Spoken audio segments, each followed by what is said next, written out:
주님 평화. 네. 오늘은 자 331 파견 나온 본당 강당에서 잠시 이야기를 드릴까 합니다. 어저께 매년 겪는 것이지만 너무나 충격적인 예수님의 죽음을 또 체험했죠. 주님이 떠나가시는 그 고통, 아픔, 또 십자가에 못 박으라는 우리들의 외침, 얼마나 수치스럽고 부끄러웠습니까?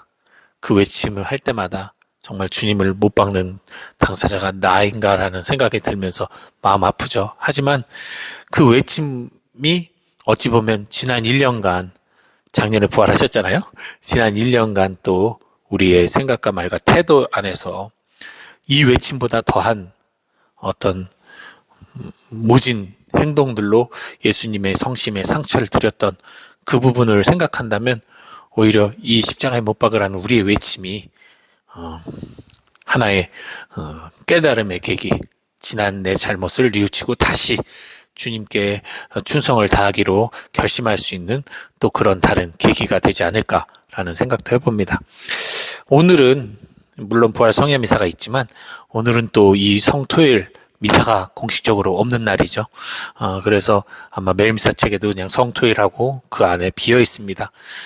침묵 속에서 주님 떠난 하늘 아래 아무 의미도 아무 가치도 없는 우리들의 처지를 묵상하면서 다시 오실 주님, 잠시간, 아주 잠시간 목적에 의해서 악에게 권세를 잠시 내어주셨지만 이 빈 그 잠시의 틈마저도 우리에겐 고통의 시간이고 절망의 시간일 수밖에 없어요. 그렇기 때문에 주님께 기도하면서 다시 주님의 부활을 통해 당신 없이는 우리 못 산다는 것을 다시 한번 깊게 성찰할 수 있는 그런 시간들 오늘 되시기 바랍니다.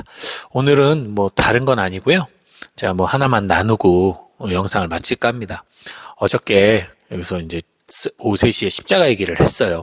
어르신들도 많이 오셨고 신부님께서 이제 십자가 얘기를 주례를 하셨는데 좀 긴 십자가 얘기를 하셨어요. 한 거의 1시간 20분 정도 걸렸습니다. 근데 그때 십자가 얘기를 하면서 예전에 제가 라자로 마을에서 십자가 얘기를 했던 기억이 다시 떠올랐어요. 예전에는 아마 제가 저희 아버지 신부님, 추천 신부님이 제가 십자가 얘기를 하는데 그 중간에 성당에서 비 오는 날 십자가 얘기를 하다가 거기 들어갔더니 아버지께서 눈물로 기도하시는 모습, 아버지 신부님이 저를 위해서 그렇게 기도하신 모습에 제가 엄청난 위로와 감동을 받았던 얘기를 예전 영상에 한번 말씀드린 적이 있습니다. 근데 그것 말고 그게 저에게 가장 큰 이슈였기 때문에 그것만 기억났었는데 어저께 그때의 다른 기억이 하나가 더 떠오르더라고요. 그때 제가 십자가 얘기를 할 때 비 오는 날만 되면 특히나 그 큰 십자가를 어깨에 메고 그 언덕 십자가 얘기를 14초를 돌았는데요. 한 처마다 거의 20분에서 30분씩 서서 울면서 그 묵상을 하고 성찰을 했어요. 정말 지금 생각해도 그런 생각을 할 수 있을까라는 그 정도로 깊은 성찰을 했던 것 같아요.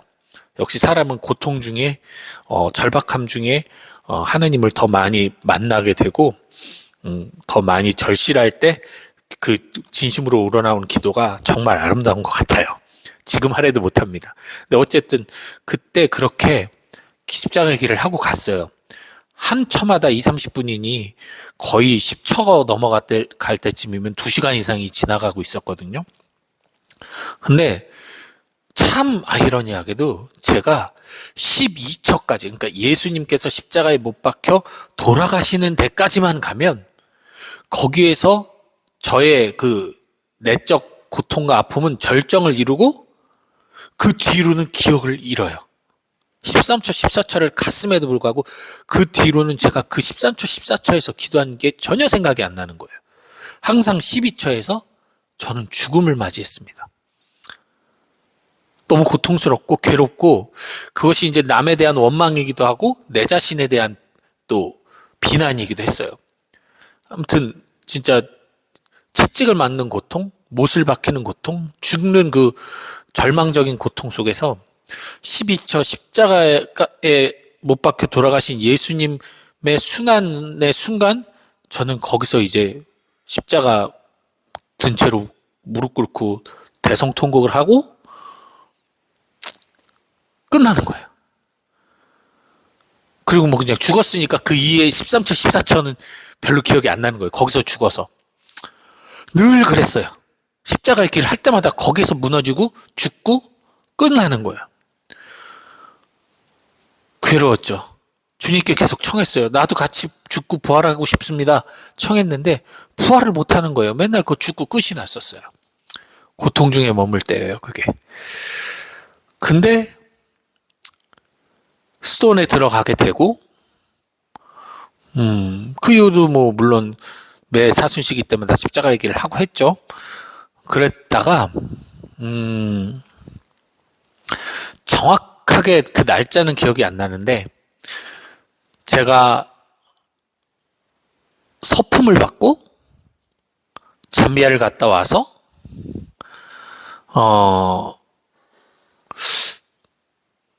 2015년인가 16년쯤이었던 것 같아요. 라자로 마을을 다시 갔어요. 근데 그때는 십자가가 없더라고요. 이제 그때 이렇게 들고 가던 그 십자가는 없었어요. 십자가의 길은 있었고요. 그때 옛날 생각을 하면서 십자가의 길을 했어요. 근데 그때는 뭐 길게 하지 않고 명확 이렇게 쭉쭉쭉 넘어갔는데 12처의 죽음이 고통이 아니었다는 거죠. 그때는 12처의 죽음이 희망이었어요. 감사였고 찬미였어요. 그래서 그 다음으로 넘어가고 예수님이 참으로 무덤에 묻히셔서 진짜로 돌아가시고 그래서 예수님의 부활이 놀랍다는 게 온몸으로 다가왔어요. 그래서 14처를 마치고 성당에 들어가서 하느님께 감사와 찬미의 기도를 드렸습니다. 거의 10년 만에 제가 십자가의 길을 넘어서서 부활을 감사하는 기도를 드렸다는 거죠.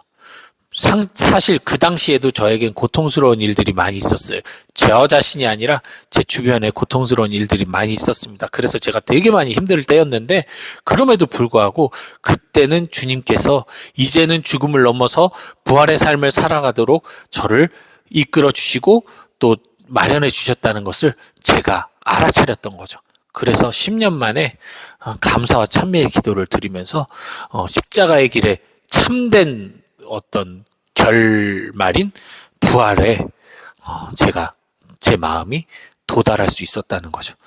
그때부터인 것 같아요. 십자가의 길이 더 이상 고통의 길이 아니라 저에게는 감사와 찬미와 영광의 길이 되었던 게 그때부터인 것 같습니다. 뭐 물론 차이가 있다면 예전에 너무 고통스럽게 십자가의 길을 해서 거의 3시간, 4시간의 십자가의 길을 해서 그래서 그때는 부활의 기쁨을 못 느꼈을 수도 있어요. 육신이 편해져서 그런 걸 수도 있겠지만 어쨌든 제 마음 안에 이제 예수님의 순환은 슬픔이기도 하지만 무엇보다도 큰 기쁨과 감사와 찬미라는 거. 그래서 여러분 이 사순 시기가 늘 돌아오면 고통이에요. 어제도 제가 신자분들께 강론할 때 십자가에 못 박으시고 크게 말하라고 크게 소리쳐보라고 그러면 왠지 되게 죄송하고 수치스럽고 막 그렇죠. 그랬더니 그렇다고 하시더라고요. 맞아요. 드러내놓고 우리가 자기의 죄를 고백하려고 하면 부끄럽고 창피하고 그래요. 하지만 보이지 않는 곳에서 우리는 얼마나 사람들은 몰라도 하느님은 알고 계신데 그리고 내가 내 자신이 스스로 알고 있는데도 불구하고 얼마나 파렴치하고 정말 주님께 배은망덕한 생각과 말과 행동들로 죄를 짓고 살고 있습니까?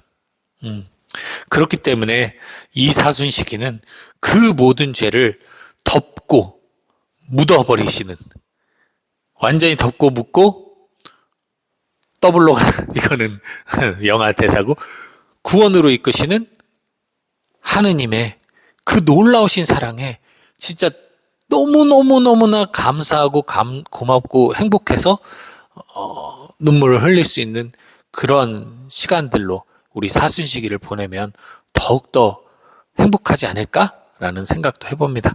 어쨌든 여러분 이제 조금 있으면 또 부활하시는 예수님을 만납니다. 부활의 기쁨을 나누면서 예수님의 고통, 마지막 고통을 기억하고 또 기도하는 시간 되시길 바랍니다. 주님 평화.